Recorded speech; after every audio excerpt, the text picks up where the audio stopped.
Friend, welcome to knowledge IQ Abhishek. आप सभी का स्वागत है नॉलेज IQ अभिषेक की लेटेस्ट अपडेट के अंदर। और आज की हमारी अपडेट है HPCL टेक्नीशियन का जो स्ट्रेटेजी आपकी 7 दिन की यानी लास्ट वीक आपके पास बचा है। 7 अगस्त को आपका यहाँ पे एग्जाम होने वाला है, तो उसके लिए आप लास्ट 7 दिन में क्या क्या इंपॉर्टेंट चीज़ें हैं जो आपको कवर करनी चाहिए, ताकि आप लोग का जो है समय कम वेस्ट हो और आप लोग उन टॉपिक्स पे जो है अच्छे से फोकस कर पाएँ। तो आइए वीडियो को स्टार्ट करते हैं। तो सबसे पहले आपको देखिए, किसी भी एग्जाम को तैयार करने से पहले आपको 3 चीज़ें हमेशा इसमें पता रहनी चाहिए। नंबर 1 पे है कि उस एग्ज़ाम का पैटर्न क्या है, नंबर 2 पे उसकी कट ऑफ क्या है, और नंबर 3 पे उसका सिलेबस क्या है। मतलब 3 चीज़ें अगर आपको अच्छे से पता है, एक एक चीज़ पता है, तो यहाँ पे एग्ज़ाम आप आसानी से क्लियर कर सकते हैं। तो सबसे पहले हम बात करते हैं यहाँ पर एग्ज़ाम की कट ऑफ की। तो लास्ट ईयर भी मैं आपको बताता हूँ, HPCL टेक्नीशियन का जो लास्ट एग्ज़ाम हुआ था उसके अंदर आप मान के चलिए, अगर आप 80% स्कोर कर रहे हैं तो आपका सिलेक्शन होने का चांस जो है, स्किल टेस्ट में आपका जाने का चांस यहाँ पे श्योर है, आपका हो जाएगा। और मान के चलिए आप 75 से 80% तो आपको यहाँ पर स्कोर करना ही पड़ेगा, यानी 100 में से आपको 75 से 80 मतलब 80 मार्क्स आपको यहाँ पे लाने ही पड़ेंगे। अदरवाइज यहाँ पर आपके लिए कंपटीशन बहुत ज़्यादा मुश्किल हो जाएगा। देखिए, बिटर ट्रूथ है, मतलब कड़वा सच है, इसको आपको मानना ही होगा। अगर आप इतनी कट ऑफ ला रहे हैं तभी आपके लिए एक आशा बनती है। बाकी अगर पेपर टफ आ जाता है, बहुत टफ आ जाता है, तो कट ऑफ जो हो सकता है 10-15 मार्क्स नीचे है, लेकिन मैं मानता हूँ कि इतना तो आपको जो है आपको प्रिपेयर करके रखना ही चाहिए। तो कट ऑफ के बारे में पता लगा कि आपको आप नंबर ऑफ अटैम्प्ट अपने कितने रखने हैं। तो 100 में से अगर आपको पेपर अच्छा आता है तो आप कम से कम 90 प्लस अटैम्प्ट करके आएँ, और पेपर बहुत ज़्यादा टफ आता है तब भी 80 प्लस अटैम्प्ट करने की जरूर कोशिश करें। अब अटैम्प्ट में हो सकता है कि आपके कुछ क्वेश्चन गलत हो जाए, कुछ क्वेश्चन आपके मतलब सही भी हो जाए, तो अब इतना नहीं सोच सकते, क्योंकि अटैम्प्ट भी ज़्यादा रखना बहुत जरूरी है। बाकी पेपर बहुत टफ आता है तो उस हिसाब से अपन ने मैनेज करके 10-15 क्वेश्चन 20 क्वेश्चन कम भी कर सकते हैं।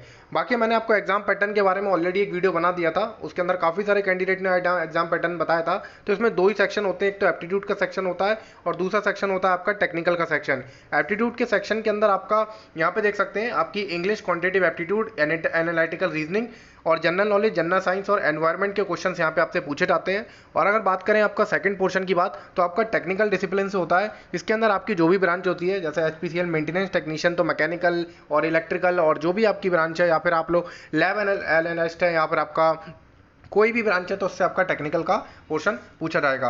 तो देखिए, अब आप यहाँ पे स्कोर कैसे कर सकते हैं, आपका अच्छा स्कोर यहाँ पे कैसे आए। तो देखिए, आपको यहाँ पर अगर 80% स्कोर करना है तो आपका एप्टीट्यूड का सेक्शन भी बहुत मजबूत होना चाहिए, तभी आप स्कोर कर सकते हैं।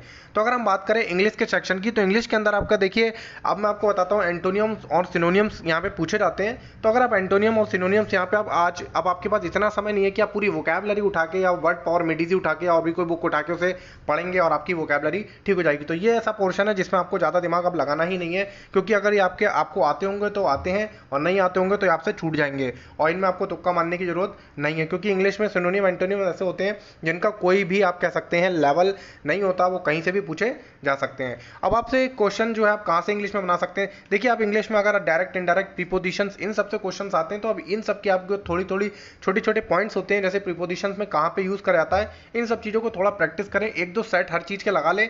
मतलब आप जैसे प्रीपोजिशंस में जा रहे हैं तो आप 25, 30, 40 क्वेश्चन प्रीपोजिशन के 50 क्वेश्चन लगा के जाएं। अगर स्पेलिंग करेक्शन की बात है तो उनके रूल्स वगैरह आप लोग देख लें बुक से, अगर आपके पास बुक्स हो। तो इंग्लिश को भी आप 1 से 2-3 दिन के अंदर आप लोग जनरल रूल्स जरूर रिवाइज करके जाएं। पेपर बहुत टफ नहीं क्वेश्चन आएगा, इंग्लिश का बेसिक आएगा, लेकिन आपको रूल ही नहीं पता तो आप क्वेश्चन को अटेम्प्ट कैसे करोगे। तो इंग्लिश के अंदर आपका मेन काम यह रहेगा कि आप फटाफट सारे रूल्स को रिवीजन करिए, वहां से आपका हो जाएगा।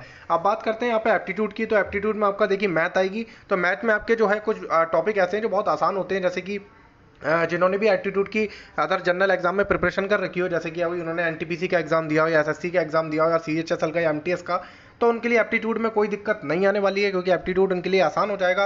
और क्वेश्चन भी बहुत ज़्यादा टफ एप्टीट्यूड के नहीं आते, बेसिक क्वेश्चन आते हैं, आप लोग खुद ही देखेंगे। 1 लाइनर आएंगे या फिर 2 लाइनर में आपके क्वेश्चन यहाँ पे बेसिक फॉर्मूला पुटिंग से आपका सॉल्व हो जाएगा। तो आप देखिए, इसमें कौन से टॉपिक हैं जिसमें आपको थोड़ा सा एप्टीट्यूड के अंदर ध्यान देना है। तो जो टॉपिक में क्वेश्चंस कठिन और अच्छे क्वेश्चंस बनते हैं वो आपके होते हैं प्रॉफिट एंड लॉस और परसेंटेज। ये जो टॉपिक है ना, आप अच्छे से करिए। अलजेब्रा के क्वेश्चंस भी आप लोग थोड़े बहुत देख लीजिए। और बाकी आप देखिए, टाइम वर्क से आसानी क्वेश्चन रहते हैं, इसको आप नहीं भी देखेंगे, अगर आपने थोड़ा बहुत प्रैक्टिस कर रखी है तो आप कर सकते हैं। लेकिन आप प्रॉफिट लॉस, कंपाउंड इंटरेस्ट, इन सब टाइप से जो टॉपिक हैं 3-4, उनसे क्वेश्चंस को जरूर और फॉर्मूला सबके रिवीजन करिए। सबसे बड़ी गलती कैंडिडेट ये करते हैं कि क्वेश्चन में पेपर तो सॉल्व करते हैं, लेकिन लेकिन मतलब क्वेश्चन सॉल्व करने में लग जाते हैं और टेस्ट सीरीज वगैरह देने में लग जाते हैं, लेकिन वो फॉर्मूलेज का रिवीजन ही नहीं करते। तो एक बार एप्टीट्यूड मैथ के भी सारे फॉर्मूले एक दिन के अंदर आप लोग यहाँ पे रिवीजन कर लीजिए, ताकि वहाँ पर अगर डायरेक्ट फॉर्मूला पुटिंग से भी कोई क्वेश्चन आता है तो आप लोग वहाँ पे कर पाएँ। अगर हम बात करते हैं रीजनिंग की, तो रीजनिंग में भी आप लोग ने वैसे भी जो अगर आप एग्जाम की प्रिपरेशन कर रहे होंगे तो आपको रीजनिंग में ज़्यादा दिक्कत नहीं आएगी। रीजनिंग में ऐसे कुछ ही टॉपिक्स होते हैं जिनसे जो कैंडिडेट फंसते हैं, एक तो पजल होता है और एक ब्लड रिलेशन। ये ज़्यादातर मैंने देखा है कैंडिडेट को थोड़ी सी इन टॉपिक में दिक्कत होती है, लेकिन कुछ का स्ट्रॉन्ग भी होता है। तो इन सब चीज़ों में आप लोग थोड़ा देखें, कोडिंग डिकोडिंग तो आप लोग ये सब कर ही लेंगे, इसमें ज़्यादा कुछ रीजनिंग में सोचने वाला नहीं है, वहाँ पर आप लोग पेपर के अंदर आसानी से अटैम्प्ट कर सकते हैं। अब बात आती है जनरल नॉलेज, जनरल साइंस और एनवायरमेंट। तो देखिए जनरल नॉलेज एक ऐसा टॉपिक है जिसकी कोई लिमिट नहीं है, लेकिन जनरल साइंस एक ऐसा टॉपिक है जिसके अंदर आप अच्छा स्कोर कर सकते हैं। अगर आपकी फिजिक्स पे कमांड है और केमिस्ट्री के फॉर्मूलेस पे कमांड है, जो कि आपने हाई स्कूल इंटर में करे होंगे, तो यहाँ पर आप लोग उस चीज़ को आसानी से कर सकते हैं। तो जनरल साइंस और एनवायरमेंट का टॉपिक ऐसा है, उसे आप लोग देख लीजिए।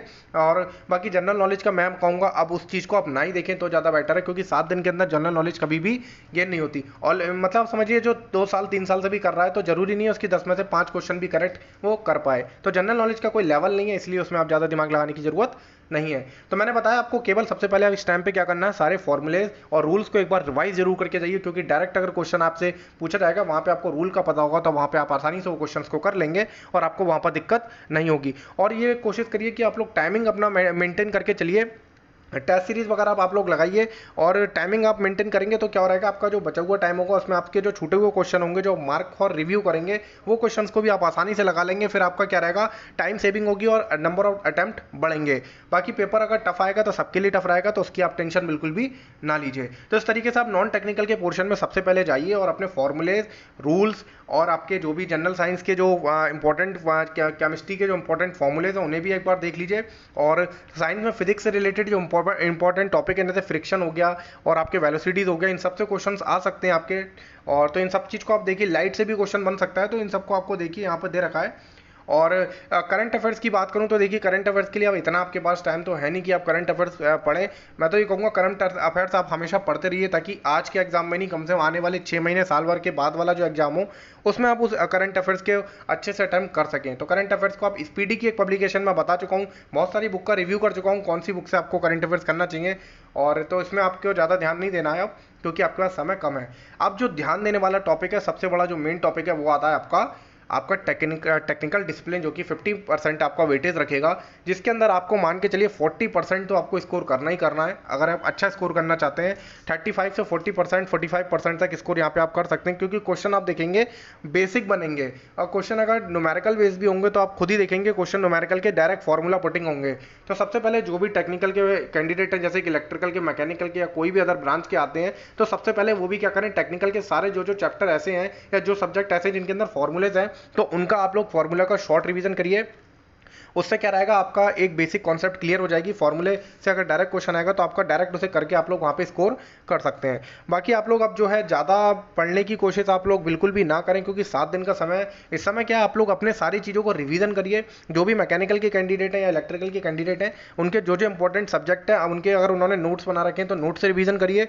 अगर नोट्स नहीं बना रखे हैं तो एक हैंडबुक आती है मैकेनिकल, इलेक्ट्रिकल और भी सिविल और इलेक्ट्रॉनिक्स वगैरह की, मेडिजी की, वहाँ से वो हैंडबुक को अगर उनके पास है तो हैंडबुक वगैरह से उस सारी चीज़ों को रिवीजन करिए, शॉर्ट टॉपिक को रिवीजन करिए, और जो इंपॉर्टेंट सारे पॉइंट्स हैं उनको रिवीजन करके अपने आप को मजबूत करके वहाँ पर जाएंगे, तो आपका जो है पेपर में सिलेक्शन होने का चांस ज़्यादा बढ़ेगा। अगर अब जैसे आपको कोई भी ब्रांच के और आपको वो टॉपिक समझ में नहीं आ रहा है, तो इस टाइम पे उस टॉपिक में बिल्कुल भी दिमाग ना लगाएं, क्योंकि हो सकता है आप उस टॉपिक में अपना 2 दिन वेस्ट कर दें या 1 दिन वेस्ट कर दें, और उसके बाद जब पेपर में देखें तो वो टॉपिक आपका बिल्कुल भी आए ही ना। तो मैकेनिकल के, इलेक्ट्रिकल के, सिविल के, इलेक्ट्रॉनिक्स कम्युनिकेशन या जो भी ब्रांच के कैंडिडेट हैं या लैब एनालिस्ट के हैं, तो अपने जो भी उनके सब्जेक्ट के जो टॉप सब्जेक्ट्स हैं उन सब्जेक्ट्स को आप एक बार रिवीजन कर लीजिए।